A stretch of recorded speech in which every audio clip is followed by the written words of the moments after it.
Good day to you all. We have a special announcement here. Welcome to the channel. If you haven't already, subscribe and sign up for Magic Spoon or Raycon or whatever I have going on today. Thank you. We're here to talk about woke. What is it? Nobody fucking knows. Everybody's talking about it. I'm just looking for woke. We're gonna look together on this safari adventure of finding out what woke really is. Join me. It'll be good. We're going to start with Google. Something we should all be very acquainted with these days in our fact-checking abilities. And we gotta turn the internet. We're going to use Google today to stay signed out. See, we're incognito. No influence here.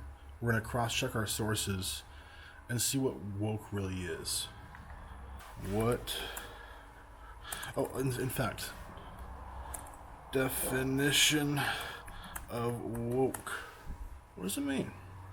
We're going to find out together on the safari. Webster. That's credible, right? Aware of and actively attentive to important societal facts and issues, especially issues of racial and social justice. Okay. That sounds pretty woke to me. Okay.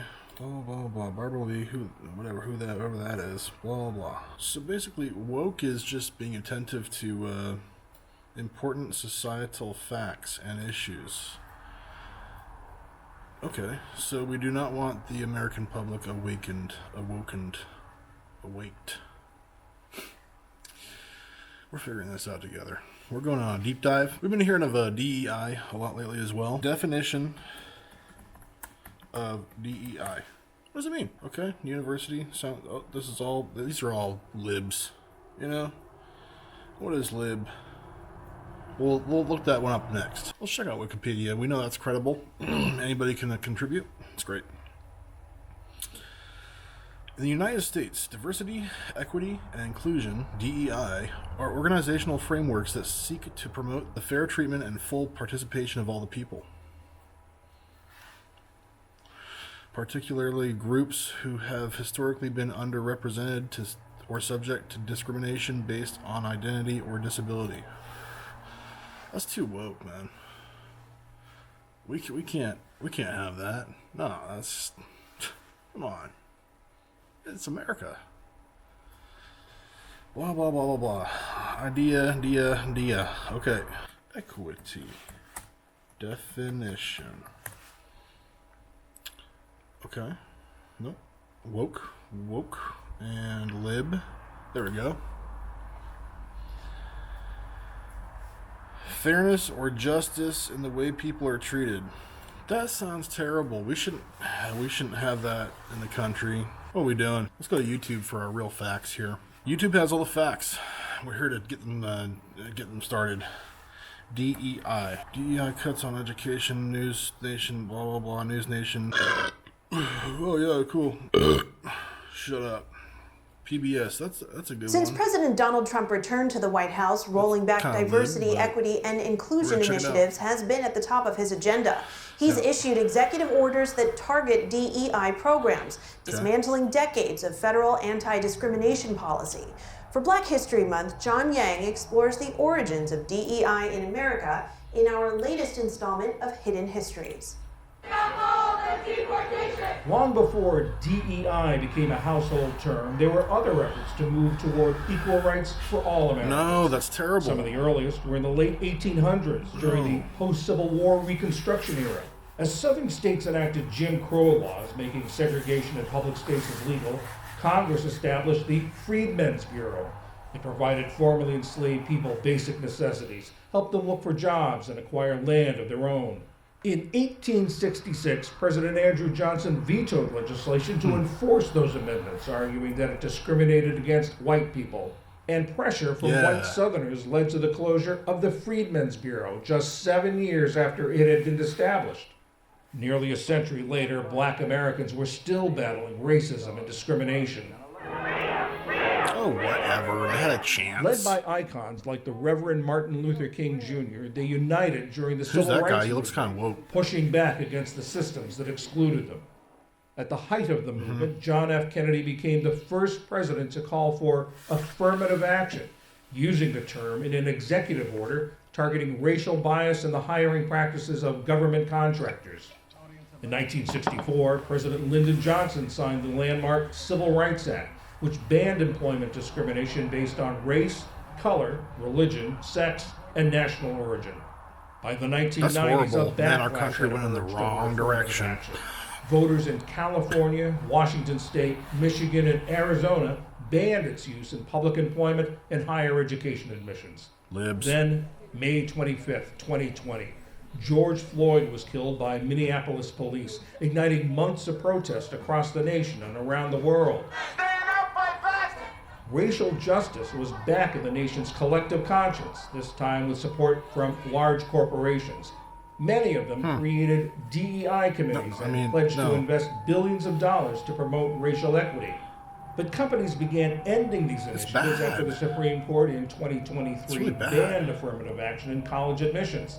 Last month, Target joined the growing list of companies pulling back on their DEI commitments. At the same time, though, employers like Costco and Delta Airlines are doubling down on theirs. Equity. Today, DEI has become a political lightning rod, but its roots run deep in American history, and the quest for equity and justice goes on.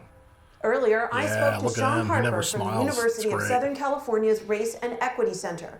I asked him to explain how the current debate surrounding DEI fits into its broader history.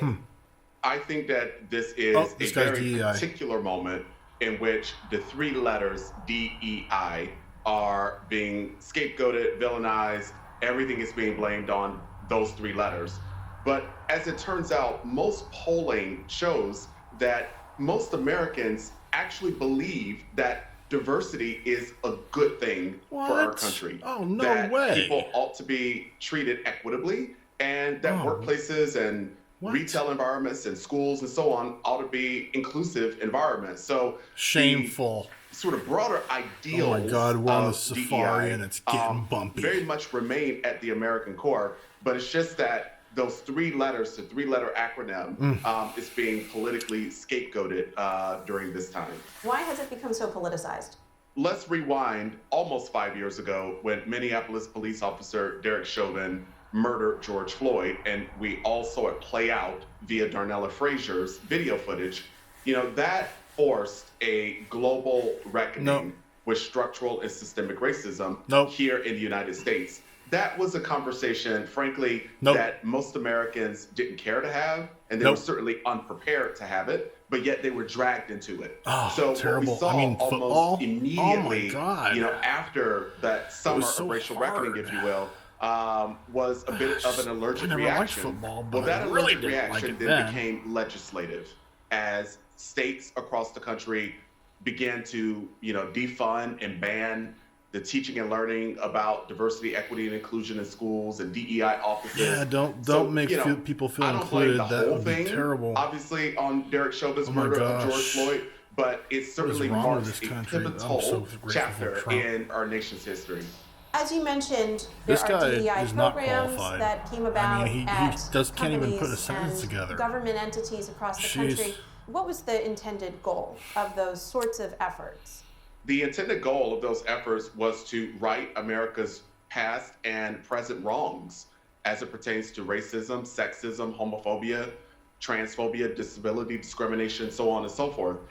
Those efforts certainly were not disabled people just have to put, divide pull up their bootstraps a little bit sort of force them into two categories, privileged and oppressed. That's the narrative that's sort of wrapped around misinformation, but most of those efforts were the antithesis of that. They intended to bring people together. They intended to help close gaps, and they intended to, help us think about how to make our schools and companies and our communities, more fair and more inclusive. President Trump, in his initial days, announced that he was going to be ridding the federal government of anything pertaining to DEI and those in a lot in flux. Democracy, divisive, federal, and in other places because they've done that will, as things. Thanks so much. Oh yeah, thanks, dude. Kind of woke, but a little bit DEI too. I can't be here for it. Blah, blah, blah, blah, blah. Easter canceled. What is this? Christian Broadcasting Network? What is this? Gobsmacked. Easter canceled for school DEI drive, leaving Ben Leo outraged over Britain's future. Story as I have today, and it takes me a lot to get rattled. A primary school in England has reportedly scrapped Easter celebrations and services in order to respect other religions and diversity. They've cancelled Easter. That's But get this, they're still celebrating Refugee What? Week instead. No. Norwood Primary School in Eastleigh, Hampshire, sent a letter to parents and carers informing them that neither their Easter bonnet parade nor their Easter service would be held this year. The letter explained that this was because of the state school's, quote, respect for diversity. It said, by not holding specific religion, all our Terrible. Oh my gosh. Yeah. Oh my God. Wait. Unbelievable. Refugee Week. So, what do we know about the school? This is a Christian world. Its latest Ofsted report inspected some to fluent readers and writers. The school, though, was judged as provision of different faiths and beliefs. But I question. The governors don't even know about it. They say, you know, God knows what the parents I'm think. reluctant The parents must be up in arms. to play devil's advocate, but I have to. They say it's for diversity and inclusion.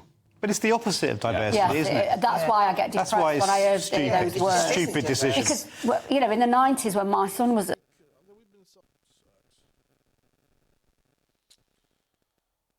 as a pagan festival celebrating spring in Northern Hemisphere long before the advent of Christianity. What?